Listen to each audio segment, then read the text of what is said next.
Yo, what's up mga kaibigan? Halina tayo magkwentuhan. Kanina ngayon ay balita natin na opisyal nang naitrade ang two-time league MVP Giannis Antetokounmpo patungo sa Miami Heat kapalit sila Tyler Hero, Jaime Jaquez Jr., Kelly Oubre at mahigit 5 na mga draft picks including ang number 13 pick bukas o mamaya, depende na lang nga kung anong oras mo man ito mapapanood na video.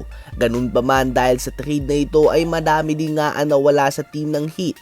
Oo, may solid starting 5 sila kay Davion Mitchell, Norman Powell, Andrew Wiggins, Giannis Antetokounmpo at Bam Adebayo. Ganun pa man sa bench nga ay kukunti na lamang natira sa kanila, sila Nikola Jovic na lamang natira dito. Kaya naman ang galaw na ito kay Giannis ay first step pa lamang ito mga kaibigan at inaasahan na magiging agresibo pa din ang Miami Heat sa free agency at kukuha ng mga players na pwedeng kumumpleto sa kanilang bench. Dahil sa playoffs nga ay napakalaking tulong ng bench players. Nakita naman natin sa New York Knicks at San Antonio Spurs ang naging impact ng tulad nila Jose Alvarado, Dylan Harper at iba pa. Kaya naman inaasahan pa din na gagawa ng mga galaw ang Miami Heat sa free agency at hindi ito magtatapos lamang sa Giannis Antetokounmpo trade. Subalit si Erik Spoelstra nga ay isa sa mga pinakamahusay na coach sa buong NBA.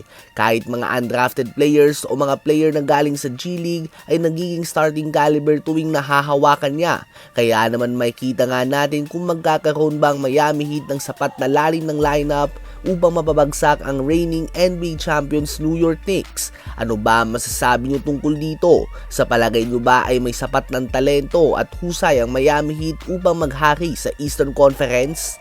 Ngayon ay tumungo naman tayo sa Minnesota Timberwolves. Si Giannis nga ay may 3 preferred destinations o 3 team na kapag na-trade siya dito ay okay lang sa kanya at handa siyang pumirma ng long-term contract extension.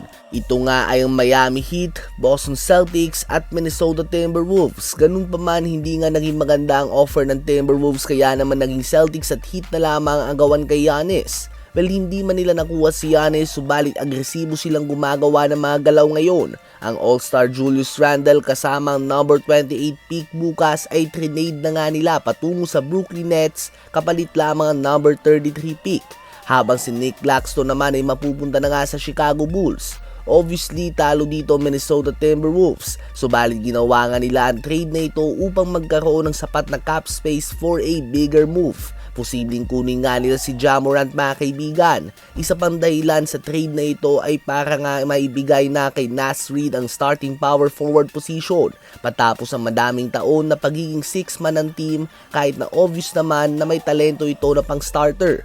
Bukod dito ay pinapirma din nga nila si Ayo Dosunmu ng 5 years $112 million sa kontrata with a player option sa huling taon ng kanyang kontrata. Ginawang priority ng Timberwolves si Dosunmu matapos ang solid na performance ng NBA playoffs. Ano ba masasabi nyo tungkol dito?